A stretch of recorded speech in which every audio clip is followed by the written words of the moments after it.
누군가 그를 감시하고 있었다. 때는 임진왜란. 의심 속의 인물은 홍의 장군 곽재우였다. 그러나 곽재우의 일거수일투족을 살피는 자는 왜군이 아니었다. 조선 조정에서 은밀히 파견한 자였다.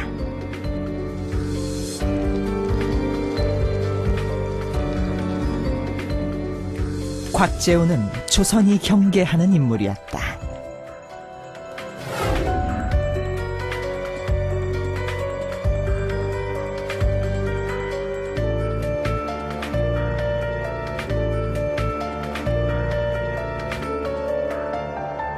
홍의 장군 곽재우를 모르는 분은 아마 안 계실 겁니다. 하지만 정작 그에 관해 알려진 바는 그리 많질 않습니다. 임진왜란 때 홍의 장군으로 훌륭하게 잘 싸웠다는 정도가 그에 대한 인식이지 않을까 싶습니다. 홍의 장군으로서의 영광은 사실 그가 원하던 것이 아니었습니다. 곽재우는 초야에 묻혀 지내던 선비였고 의병장으로 활약하던 당시엔 오히려 조정의 의심까지 사기도 했습니다. 그의 일생은 시대에 의한 피치 못한 선택이었습니다.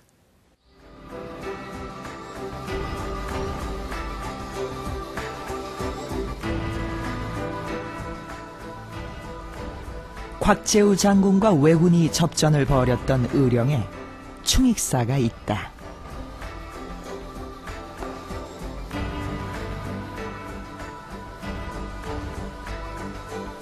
충익사는 곽재우와 휘하 의병들을 기리는 곳이다. 그가 직접 전투에 사용했던 유품들이 꽤 남아있다.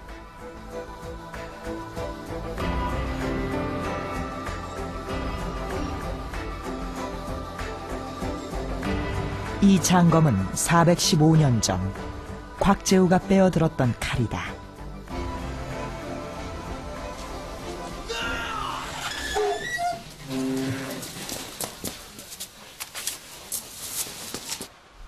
울분을 참지 못한 곽재우가 황급히 집을 나선다. 경상감사 김수를 죽이기 위해서다. 일주일 전 조선은 임진왜란이라는 환란에 빠졌다. 하지만 적과 싸워야 할 김수는 군사와 백성들을 버리고 도망을 쳤다. 곽재우는 김수를 직접 처단하기 위해 그가 지나갈 길목에서 기다렸지만 소식을 접한 사람들이 곽재우를 말렸다.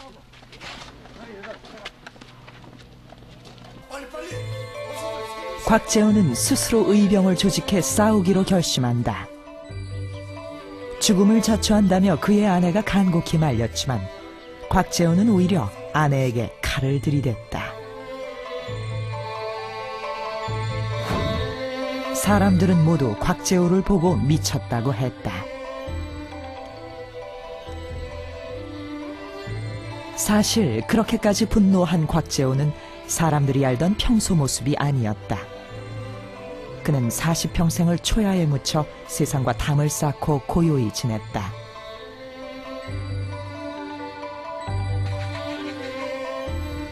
학문에 부족함이 있어서도 아니었다. 어린 시절부터 곽재우는 자굴선의 보리사에 들어가 깊은 공부를 했다.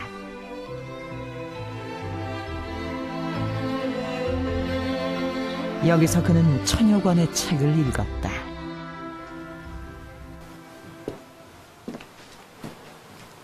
어르신 안녕하십니까? 예. 예. 곽재우의 위패를 봉안한 예연서원에서 그가 세상으로부터 비켜 살고 싶어 했던 이유의 실마리를 알 수 있었다. 망우집이라고.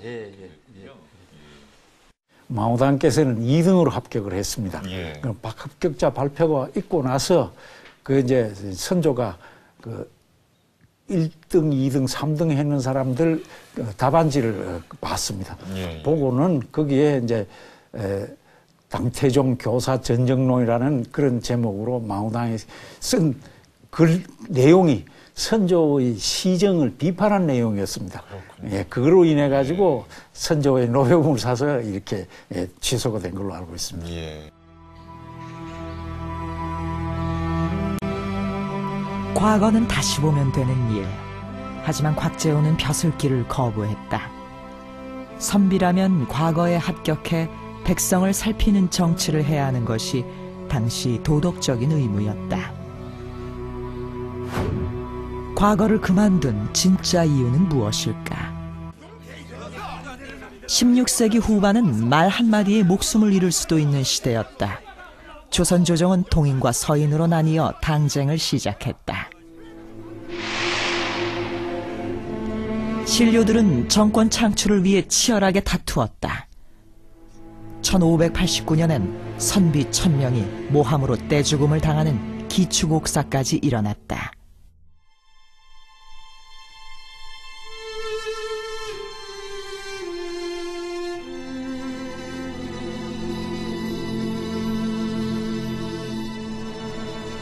정치란 권력을 포장하는 헛된 말일 뿐이었다.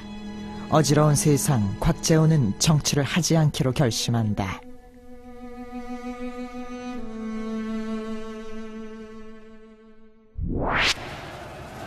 하지만 사욕을 품은 붕당은 대비하지 못한 전쟁을 불러왔다.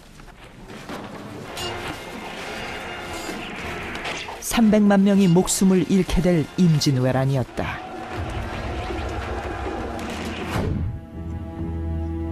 서둘러 대비책을 세워야 했지만 나라를 구해야 할 수령들은 도망가기에 급급했다.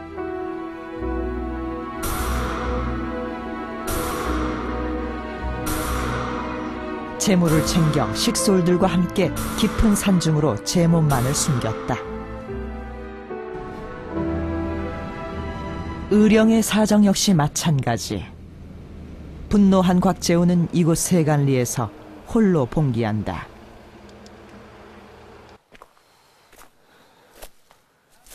임진왜란이 발발한 지 열흘이 채 되지 않은 1592년 4월 22일, 곽재우는 이 현고수에 북을 걸어놓고 치며 임난 최초의 의병을 일으켰습니다.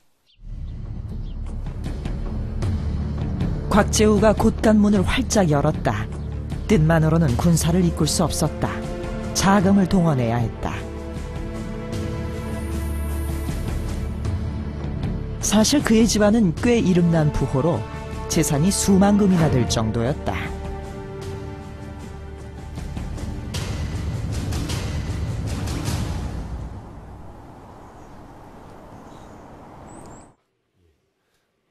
곽재우의 집안은 어떻게 그런 부를 축적할 수 있었을까? 중기 이전에 장여자, 차여자 분재기를 살펴봤다. 분재기란 재산 상속 문서로 조선 중기까지 남녀 평등의 원칙을 지키고 있었음을 알 수 있었다.